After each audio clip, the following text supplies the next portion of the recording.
Today, we're diving into one of the oldest, most fundamental rules of strategy. Know yourself, know your enemy. Simple, right? But what happens when that rule is ignored? Well, we're about to see the devastating answer through a soldier's first-hand account of a battle where that simple mistake was paid for in blood. So let's start with the principle itself. This comes from Sun Tzu's The Art of War, written, over 2,500 years ago.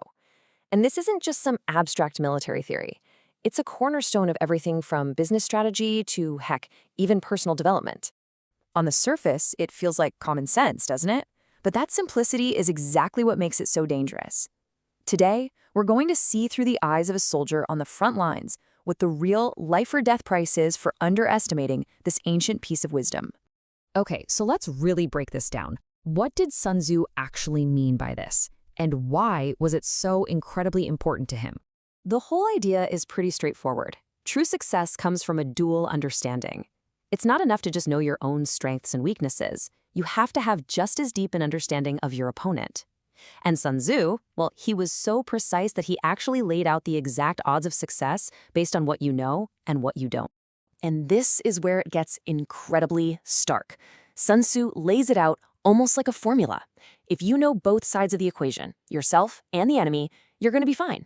If you only know yourself, it's a coin toss, 50-50. But if you know neither, you are guaranteed to lose every single time. It's so easy to just dismiss this as a nice little piece of advice. But for Sun Tzu, this was everything. This was the absolute bedrock of all strategy. I mean, how important was it? Get this. The character for no appears 79 times in The Art of War. He just keeps coming back to it again and again.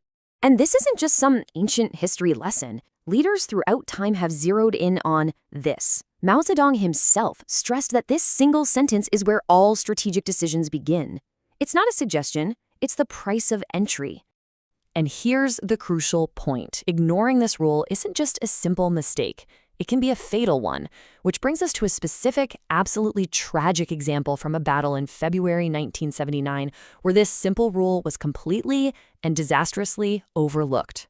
So now, let's go to February 1979. This is where all that theory smashes headfirst into a brutal reality, a real-world disaster born entirely from a lack of knowledge.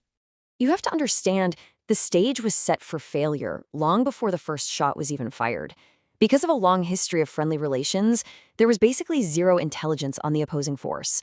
When tensions boiled over, last-minute recon missions, they failed. So the army was literally going to war without knowing the enemy or the terrain they were about to fight on. And the orders themselves, they were just dangerously vague. The author of our account, who was a squad leader, remembers the mission was just attack Fuhei.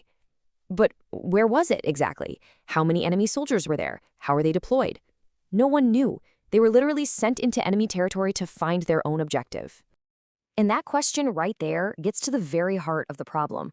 Why were they searching? Because they were marching completely blind. In fact, it gets worse. They marched right past their target, a small village of thatched huts they just dismissed as nothing, without even realizing it. They literally didn't know what they were looking for. So, having missed their objective, the regiment just keeps marching and walks straight into a perfect natural kill zone, a valley completely surrounded on three sides by high mountains. They had no idea they had just walked into a perfectly prepared trap. As dawn broke on February 19th, 1979, the absolutely terrifying cost of not knowing became brutally, horribly clear. The ambush was sudden, and it was overwhelming. The author just remembers bullets raining down on them from three directions at once. That valley they had marched so confidently into, it had become a shooting gallery, and they were the only targets. It was a tactical nightmare. I mean, just picture it. They are completely exposed, stuck on the low ground. The enemy, they're dug in on the high ground, hidden in fortified positions.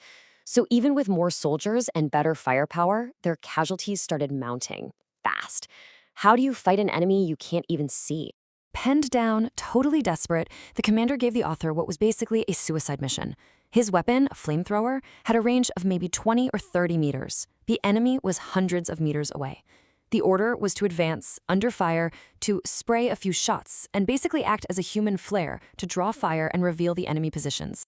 As he and a comrade tried to cross an open road, his friend was shot and fell right beside him. But somehow, our author made it across. And then he single-handedly took out 2 enemy bunkers and 2 trench positions with that flamethrower, finally creating an opening for his platoon to start fighting their way up the mountain. After 3 hours of just intense, chaotic fighting, they finally took the position. But as the author stood on that captured ridge and looked back down at the valley, the cost of their victory was just devastatingly clear. The final numbers here tell the whole awful story. 2 full regiments with way more soldiers and firepower had taken massive casualties to defeat a much smaller force. The author estimates over 100 of his comrades were killed or wounded. On the enemy side, they found only 30 to 40 bodies. The reason for this disaster was singular and catastrophic. They didn't know the enemy, and they didn't know the terrain, period. But, the true cost isn't just a number on a chart. It's the human lives, the stories that were cut short in that valley. The author remembers his platoon leader, Tang Aiyun. He was only 28 years old. Just a month before the war started, his wife had given birth to twin sons. He deployed before he ever got a chance to meet them, and he never would. That's the real price, paid by real families. He also remembers a new soldier in his squad, a kid named Wang Haiping, just 19. His entire life, which had barely even started, was over in an instant. Another casualty of a failure to listen to wisdom written thousands of years ago.